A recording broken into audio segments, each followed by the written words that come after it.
Good evening, everyone. It's Friday, and a round of applause for Friday. As you know, we're here at Doctor's Orders. We've been here for the last 8 years or so, just sharing good information about health and taking care of yourself. And I'm here with my friend and my buddy for over 30 years, Coach Carla, the transformation coach. As you guys know, I'm going to have to find another name because she's better than Dr. Google, but I call her my personal Dr. Google.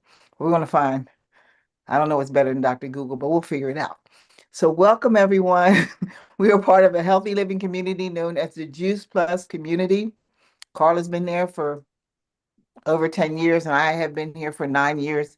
And the reason why we're still a part of this community, because we found something that works and we decided that we need to share it with the world. And that's what people do, right? When you find something that works, you share it with the world. Very simply, Juice Plus has been around since 1970. We are the company that introduced smoke detectors in the US in 1970. Then we went into air filtration, water filtration, and then in 1993, with a divine connection between Dr. Smokey Santillo and the Juice Plus crew, Juice Plus was born. Everything that we do is to make the world a better place and a safer place. So now we're working on making our bodies healthier and stronger. And behind me, we just started a new product known as Super Biome. I've been on it for about a week or so. I'm loving every minute of the Super Biome. But Carla's going to share more about the products, but she also has a topic that we're going to be sharing tonight.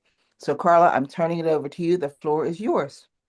Well, thank you so much. As usual, I'm always excited to be here with my super friends, the chief among whom is Ruth Presley, the hostess with the mostest. I'm really glad that you're with us this evening here on Doctor's Orders. Now, please keep in mind that the information we'll be sharing is not to replace consultation with your medical professionals. Please don't make changes to your medication protocol or your procedure protocol without having a discussion with your medical professionals. Very often we make decisions and we don't even tell them what we're doing and what's going on. So I encourage you that you do stay in touch with your medical professionals. They have expert training in certain areas, and we want to keep them in the loop because they're the ones who are going to give us the best information about our particular journey if we keep them in the loop. And so, what you can do is share this information with them and start a dialogue because there's stuff that they can learn that then together you can collaborate. So, what are we talking about tonight? Wait, wait, what? Well, why am I talking about weight? Well, you see, if you can remember what it was like being about 8 or 9 years old and just being different, you know, for some of us is that we were taller than everybody else, and for some of us we were wider than everybody else. And some of the things that people said to us were painful. I mean, I will never forget the day when I walked into the living room and I overheard one of my relatives calling me the chubby one, like like some kind of cuddly doll, and it just stayed with me forever. And it with you, it might have been different. They may have said the F word, that you're fat, or they may have said that you just need to lose weight, or they may have called you something like lazy, or you just need to work harder. They may have said some things that stuck. Well, because of that, just that one comment, I took that and held on to it through my teenage years. And then last year, someone sent me a picture of myself and one of my best friends in our late teens, early 20s. If I had turned sideways, you wouldn't have seen me. I was so thin. But still, I had in my mind that I was the chubby one. So some of the things that we think about ourselves are based on things that someone else said. So I went on a journey of trying to figure out what was appropriate, what was right. And it's not until I discovered something called BMI, body mass index, that measures your height, that you take your height and your weight, and you use a calculator, and you find out what is your BMI. And you can find this, you can use Dr. Google and find your BMI. But I would recommend that you go to a site like nutritionfacts.org, or to Physicians Committee for Responsible Medicine, PCRM.com, and you can find out reliable information about BMI. The first one, nutritionfacts.org, is run by Dr. Michael Greger, one of my mentors. And the second one, PCRM, is run by another of my mentors, Dr. Neil Barnard. They've both been in the field for decades, and their work is reliable. So, why am I sharing this information with you? Because once I discovered that there was a scientific way of comparing what was really normal for my height, then I began to realize that it was not someone else's perception of me, or even my own perception of myself, that I needed to be concerned about. Because let's face it, for decades, I thought of myself as the chubby one. And to be honest, I've lost more than 100 pounds, the same 10 pounds over and over and over again, trying to get to some idea of what is right and what is a good weight for me. And the good news is that there's solid research about what really is a good weight for a person. Now, I can't fit all of that information in here, but I will just start the discussion about what is an appropriate weight and some of the pros and cons about how we get to that appropriate weight. So, my name is Coach Carla Joy, as you heard before, and I'm here to give you hope and to encourage you that getting to an optimal weight is not only possible, but you can do it too. So let's go back to BMI. When you find the BMI calculator, you will find that if you have a BMI of between 20 and 25, that's considered normal. So for a person who is about 5'6" tall, then that would be a weight of 124 to 136 pounds. Anyone who has a BMI less than 20 is considered below normal weight, and anybody with a BMI that's over 25 is considered either is above normal, and that would fall into two or three potential categories: overweight, obese, or morbidly obese. And they don't always use that term morbidly obese anymore. They may give it a number: obesity 1, 2, or 3. So what does this really mean for us? They're really This may not be the only way of gauging where you are in terms of your optimal weight. Um, you may have to take a look at body composition and weight distribution, or fat distribution, because our bodies are made up of cells. We have muscles, we have different organs, we have tissues, we have blood, and we also have fat deposits. And some of those fat deposits are necessary. For example, surrounding our kidneys and our adrenal glands, there is fat that is protective. It's like shock absorbers to help protect our internal organs. The kidneys are very important organs, so you have a little layer of fat that surrounds it, that's protecting it. Now, some of the fat that's distributed on our body may be on our shoulders, on our gluteal muscles, or in front of our abdomen. So the fat distribution is also very important.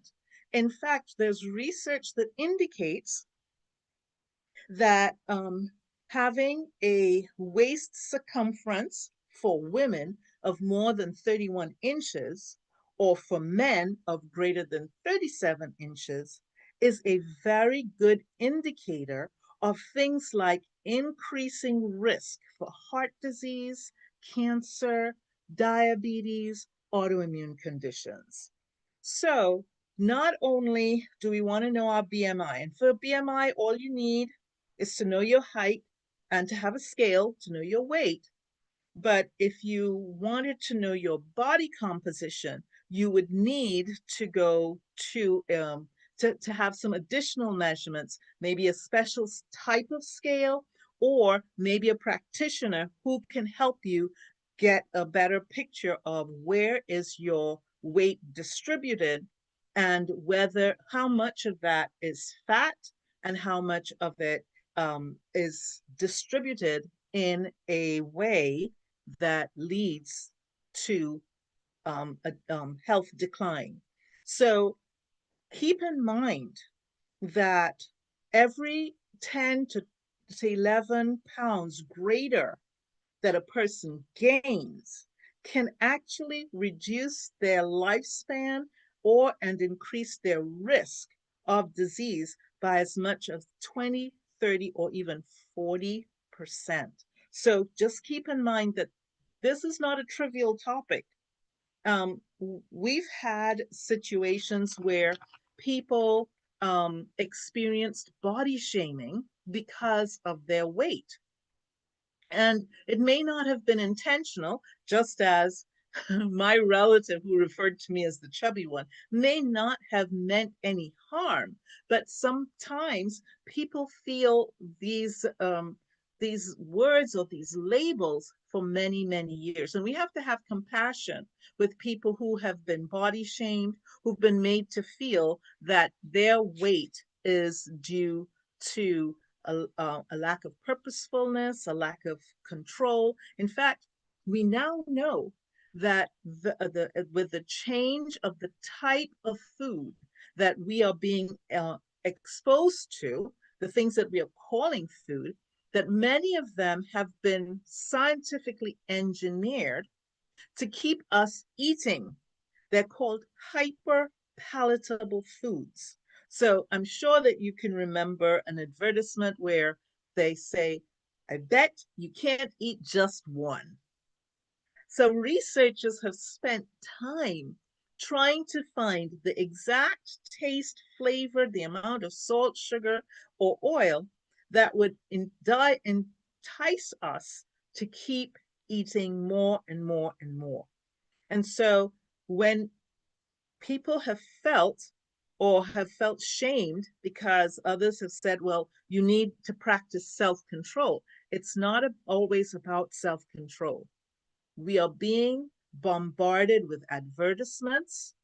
We're being bombarded with food types that actually hijack what doctors Lyle and Goldhammer called the pleasure circuit. There are hormones and neurotransmitters in our brain that respond to different foods.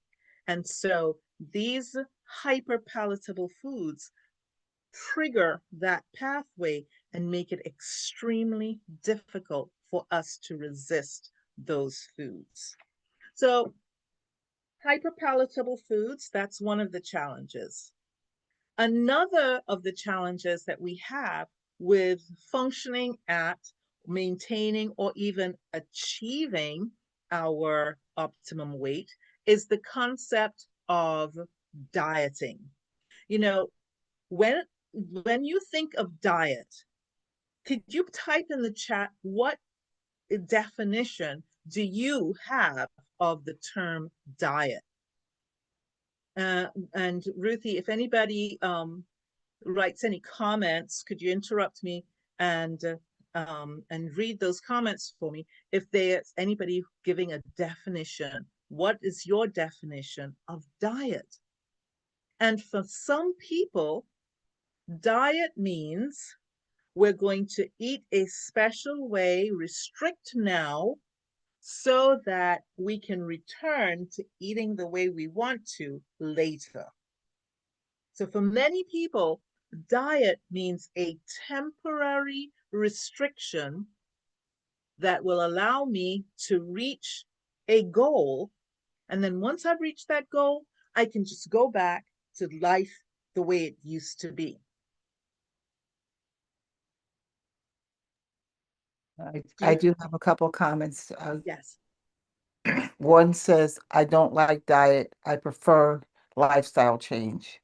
And then I said previously for me, it meant I had to deprive myself now. But now I changed it to I'm making better choices for myself. Awesome. You guys could teach this session. That is great. So the better definition for diet would be an eating plan that best supports me achieving my long-term health goals and supports me maintaining those health goals. So if you're thinking about restriction for now, instead, and then going back to later, we have decades of examples of people who were actually experiencing something called weight cycling. They would lose weight and then regain it, and lose weight and then regain it. And we also have the experience of some people who have had medical intervention. They've had surgical procedures to try to restrict the size of their stomach to help them lose the weight. And according to the data, and I think I'm correct on this, it's about 80 to 90% of the people who have those procedures return to their original weight. So, return to weight gain. So we want to change the way we think about dieting. We want to change the way we think about the word diet, an eating plan that supports and helps us achieve our long-term health goals and supports us for the long term. Because even a weight gain of about 11 pounds can increase your risk of heart disease, cancer, fatty liver, and early death. So, and in some cases, it increases the risk by 2, 3, or 5 times. So you want to approach this in a way of recognizing that this is, as Ruth had mentioned, a lifestyle shift. This is not just a temporary fix. You know, our bodies were made to heal. And if I were to use a knife and cut myself, or a hairpin and a hair clip and cut myself, if I put a band-aid over it, the band-aid would not cause the healing. The body is designed to heal itself. The band-aid just protects it while it's healing. Well, we have too many band-aids when it comes to our nutrition, our health, and attaining our optimal weight. I'm not going to talk tonight about the medications that have been available. In fact, I have on a previous session talked about what Dr. Michael Greger shares about some new drugs that are being used. They're the new weight loss drugs, that they're 30 times more effective than any of the previous weight loss drugs. But they also have significant side effects. So just encourage you to go back and take a look at that particular recording. And then some people feel that I can be overweight, or to put it the way they say, I can be fat and fit. Very often, people who are carrying excess weight may not at this time see any decline in their cardiovascular health. They may not have any signs and symptoms that they're aware of their deteriorating health. But over time, especially if they had access to testing that would allow them to get um, their blood pressure, their cholesterol, and their inflammation markers, they would see that they are on the higher end. And then over time, the data is showing that over time, even people who are heavier and outside the normal weight range described by BMI, that over time, they have a higher risk of heart disease, cancer, diabetes, and autoimmune conditions. So, why is it important that we really look at this? I just said it. Being 10 pounds, 11 pounds heavier than our optimal weight range increases our risk of heart disease, cancer, diabetes, and autoimmune conditions. So, what have you tried? If you can try and type in the chat, what have you tried to try to bring your weight down to your optimal weight? So once again, Ruth, if anyone types an answer in the chat, if you could interrupt me and you can share some of the answers. I already mentioned weight cycling. So what are some of the things that people have tried that either failed or were successful that helped them manage their weight and move towards their optimal weight? One of the things that people often try is reducing the amount of time during which they eat. So some people call it a type of fasting, intermittent fasting, and some people call it eating through eating windows. Now, there is work by Dr. Um, Longo, Walter Longo, that indicates that eating during an 8-hour window can actually be beneficial to our health. Some people reduce the window to 6 hours or 4 hours, and he said, according to his data, um, the optimal window would be eating during an 8-hour window. People who reduced when the research that he had done at that time, people who reduced it to less than that did not seem to have any benefit. And so he said the optimal eating window would be 8 hours. Um, some people have participated in counting calories. And for some people, they've tried to reduce their calories and found that it did not really get the long-term effect. And part of the reason is that a calorie is not a calorie is not a calorie. A lot depends on where the calories come from. We know the main macronutrients, carbohydrates, proteins, and fats, that carbohydrates and proteins, they have about 5 calories per gram, 4 to 5 calories per gram, whereas fats have 9 calories per gram. And so when you're eating and if you're eating something that has more calories per gram, even if you have reduced the amount of calories, your body may be storing those calories, especially if they are calories from fat. And so, because it's easier for your body to store calories from fat than burn it. So, um, do we have any answers for things that people have tried, Ruthie? Yes. One of them was intermittent fasting.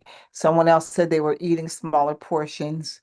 And then there's using a smaller plate, not taking seconds, not getting a second portion, and then longer times between your meals. Sometimes we keep eating and just taking a longer time between meals. Awesome. So thank you for sharing that, Ruthie, and for those of you who put those ideas in the chat. Now, this brings up something very important that I think I neglected to mention, that one of the things that we have to deal with are our environment. For example, there are different habits that are based on our ethnicity, our culture, or even personal habits that we've developed.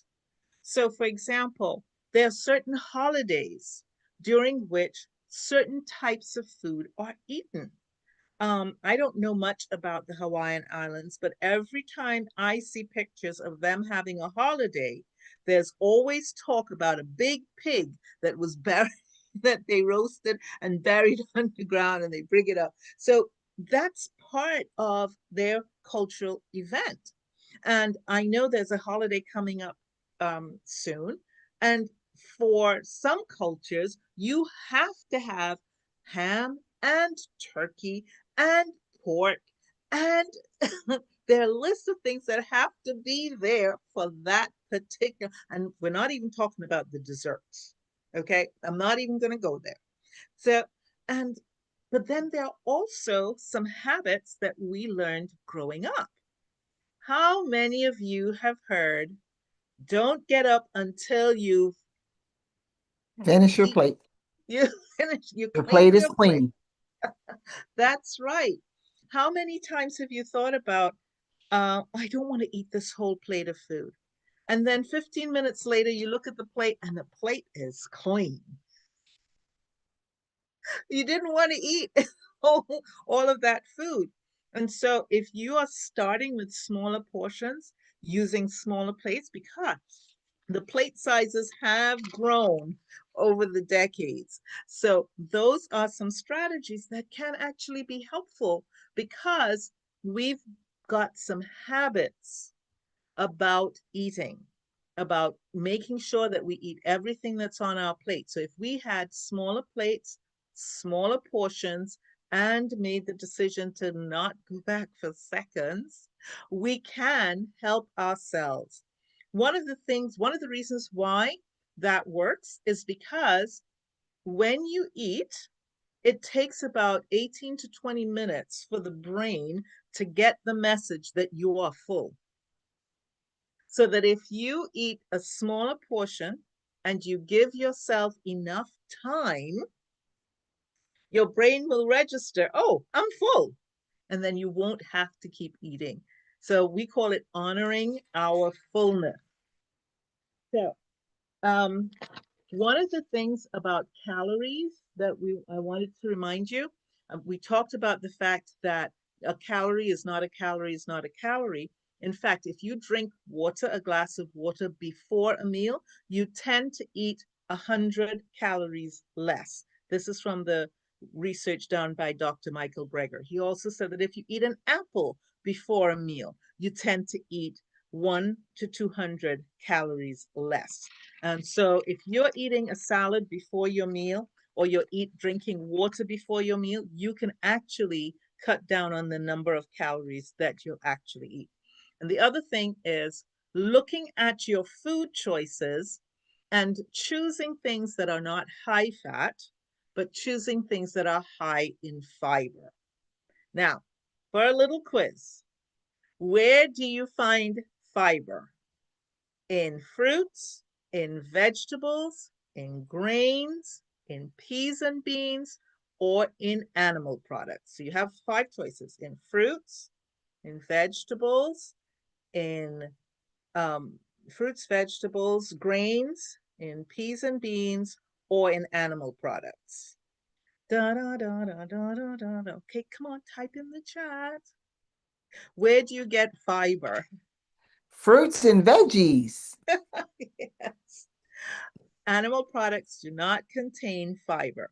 So when you're looking at your choices and preparing your meals or even choosing your meals, make sure that you are choosing meals that are low in fat and high in fiber. So you can get fiber from fruit, vegetables, grains, peas and beans, even nuts and seeds, but you can't get them from animal products.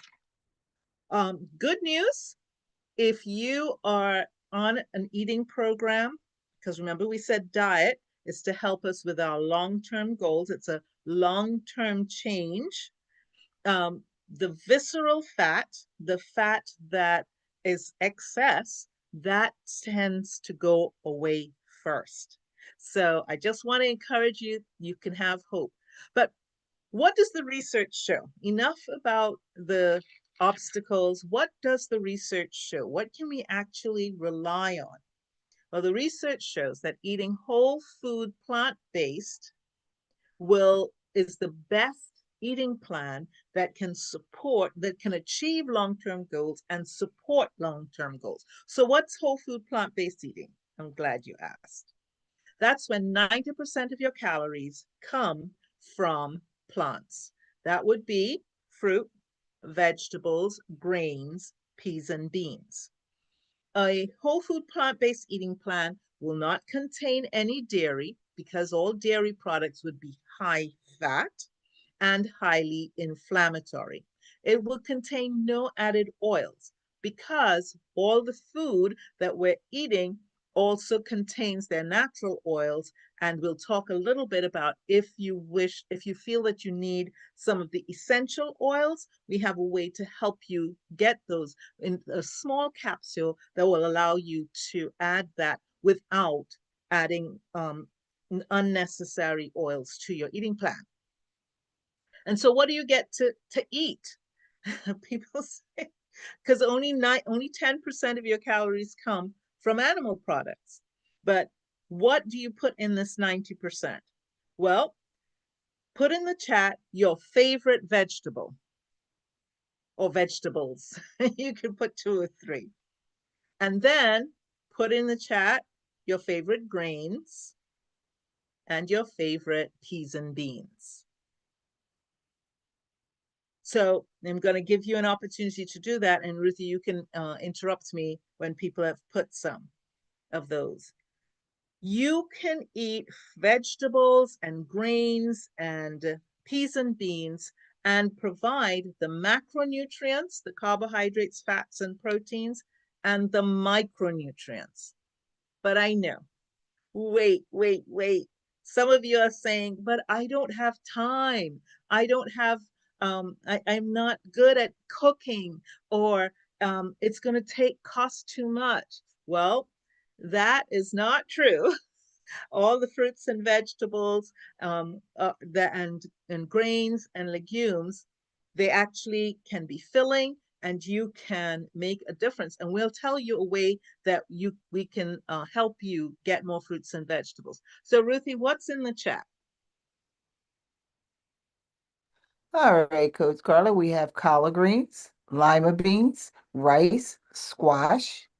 Then there's collard greens, spinach, kale. Favorite veg for this is me, you know this. Watermelon, apples, grapes, quinoa, rice, lentils, black beans, white beans. And the potato, please don't forget potatoes. You have sweet Potato- potatoes, red potatoes, green potatoes, purple potatoes. You can also have potatoes. Potatoes, sweet potatoes. I'll just put potatoes, all kinds. How about that? All kinds of potatoes, yes. All Yes. kinds of squashes. Yeah, so there are hundreds of vegetables, hundreds of fruit, hundreds of well, at least lots of grains and lots of different kinds of peas and beans. But I get it. A lot of us are busy and you're looking for a way to add more fruits and vegetables to what you're doing. And I'm really glad that you're here tonight because the Juice Plus Company can help you with that. As Ruth mentioned, the Juice Plus Company has started providing fruits, vegetables, grains in our trio, where you can get 10 fruit, 10 vegetables, and 10 berries. We also now have the superfood. These are in capsules. Now you can put the superfood into the fruits, the vegetables, and the berries into a container with water, and you can still get all of your fruits, vegetables, and berries added. We also have the Omega blend. Now, many of us feel that we need the essential omegas and we try to get it from fish. But did you know that fish don't make omegas? They actually get it from algae. And so we bypass the middle fish and we go to the algae and the pomegranate, raspberry, sea buckthorn berry, safflower, and the tomato, naturally occurring omega-3, 5, 6, 7, and 9. A blend at the way they occur in nature. So you can get your essential fatty acids from our omega blend. And many people get our quad so that they get more fruits and vegetables, more berries, and they get their omegas. We also have a way for you to get protein, clean protein, and fiber in our complete shakes, vanilla and chocolate. And you can get these to add to your protein and your fiber. And you use it with water, coconut water, or a plant-based milk. We also have the Luminate, which can help give you um, calming, focused energy. And I mentioned the superfood, and now we have access to probiotics and prebiotics. Now, you may be saying, well, I've already got a probiotic. Why should I switch? Well, the 9 strains of bacteria in our super biome have been scientifically researched to be effective and to participate in a health improvement. And we also accompany it with our in our super biome with the fibers, 5 or 6 fibers that you can put into a glass of water. You just mix it and it has a nice lemony taste. And that gives you the fiber to feed the gut, the bacteria. And then many probiotics don't survive the gut, but we have a delayed release capsule that will allow the 9 strains to survive passage through the stomach and allow them to actually get implanted in the gut so that they can survive. And we feed them so that they can multiply and actually give us the postbiotics. You've heard of butyrate, you may have heard of Valiate and um, propionate, but these short chain fatty acids are produced by the bacteria. Our body uses them and they go on to produce health benefits. We're in the midst of some research, so just hold on and we'll have the research available for you to show you the actual benefit of the scientific support for the benefit of using our probiotic and our prebiotic that will make a difference in your health. Personally, I've been using it for the past 5 days, 2 weeks, and I had gone from experiencing consistent digestive distress. And once I started on the Juice Plus products, started feeding my gut appropriately, I went from that consistent distress to occasional distress. But once I started the super biome, I have consistently not had any problems with my digestive system. So I recommend it highly. And we're just waiting for the research to show you all the additional results that you can get. So, what does this have to do with weight? If you feed your body and give it the nutrition that it needs, it will help you achieve your health goals. With the Juice Plus products, you can start feeding your body. And speaking to the person who invited you to this video, we can help coach you through the lifestyle changes, one simple change at a time, so that you can begin to make that lifestyle change, to make that health U-turn, so that you can begin to see the weight loss that you're trying to achieve. Now, how do I know that this is true? Because I've done it myself. And very recently, I spoke with a young man and I gave him the instruction, the same instruction that I'm giving you, to start eating whole food plant-based, to start utilizing some of the strategies that we mentioned here that we talked about earlier. And he has been able to achieve 20 pounds of weight loss and have his doctor tell him that there's a reversal in the end or in the organ function that he thought was failing. So this is really serious. If you have a health challenge, I want you to continue speaking with your medical professionals, but speak to the person who invited you, because we can support you on your health journey and you can experience the weight management that is pain-free, that is supported by science, that's supported by excellent nutrition, and you can get there faster and easier working with someone who is a part of our community and who has been there themselves. So, any final questions before we go? Ruthie, do you see any One, questions or comments in the chat? there's none in the chat, but you and I have been on this track for decades now. One of the things that I often hear is people like to say, well, because of a certain culture, it's natural or that's part of our culture to be with a BMI of, 30, and I'm perfectly healthy with that. And I'm just thinking, why would it be okay for this particular culture to have that size BMI and it's fine? And for another culture, we don't want to go over 25 or 20 or whatever So That's an excellent question, and it has a couple of components, but I'll do my best.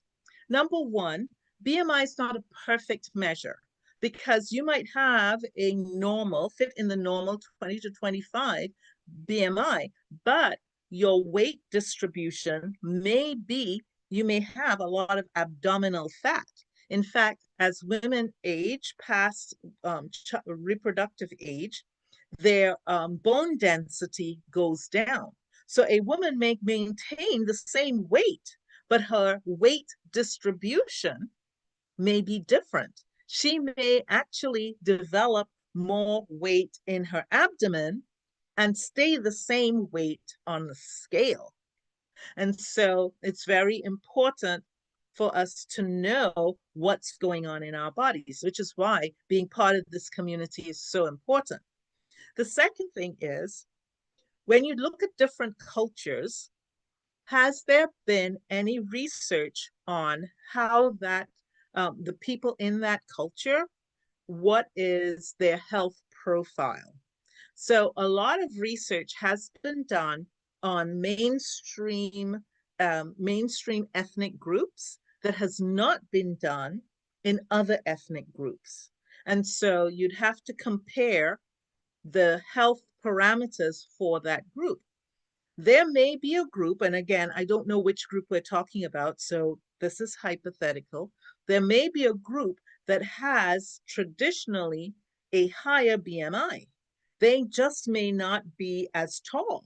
They may be a shorter group of people. But have we got any population information on what is their longevity? Do they live past 60? Do they live into their 70s and 80s? And what is the rate of heart disease in that community? So a lot depends on what is the data to support. Because, for example, in one culture, it was normal for people to die around 55, 60. And then when there were changes the in the use of antibiotics and there were different cultural changes, people started living into their 80s. So a lot depends on what's going on and what kind of research we have to support the stage and how long they live.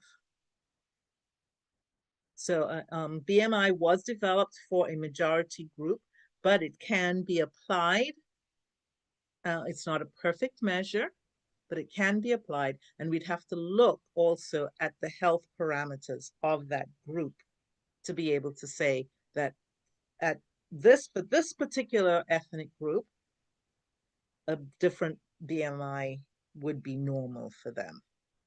Okay. Hope Okay. that helpful. It was very helpful. It's just that sometimes in this area of nutrition and speaking with people, we like to blame it on, well, this is what we've always done, rather than making those necessary changes to the system that has been those changes that have literally been killing us and shortening our lives because well, I'm this particular ethnic group and we all, my we die at the age of 70 or 80 and then you like you said, you start researching it or you start using people and saying, okay, well, we're gonna take all y'all, we're gonna put you on a whole food plant-based diet. We're gonna cut out half of that fried chicken. We're gonna cut out, the catfish, we're going to cut out the shrimp, and we're going to see what happens when we do that. And then you see the health turning around rather than blaming our genes or blaming our ethnicity. We need to make those changes, and that's um, a, a fight for another day, I should say, because and I don't really fight, but you know what I mean. I have the same conversation over and over again with different people, and they want to do what they want to do. And I said to someone, they just don't want to change. So when people start saying certain things, they just don't want to make that change. So I'm like, okay, just if it's working for you, let it work. And if you like 15 medications, then good. I, you know, Yeah, I like the point that you're making. Sometimes people are not ready to change. Our responsibility is to let them know that change is possible and that we have some tools to help support them on their journey. This is not just talk, we have tools to help them. Um, if a person even just got started on the complete, that would improve the fiber content that they're feeding their gut even if they aren't ready to start on the super biome, we can get them started on the complete shake or the superfood so that they can start nourishing their bodies. But if they're not ready, at least we've planted the seed of the fact and given them hope.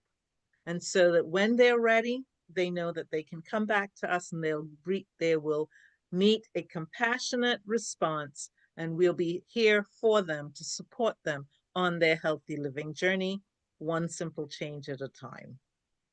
amen. Okay. Well, Okay. thank you so much for joining us this evening. I would love everybody to unmute and share with our online listeners what we tell everyone on a Friday night. Eat more More fruits and fruits and vegetables. vegetables. That's right. This is Coach Carla Joy and Ruth Presley and friends saying thank you for joining us. Eat more fruits and vegetables, and we'll see you the next time. See you next time.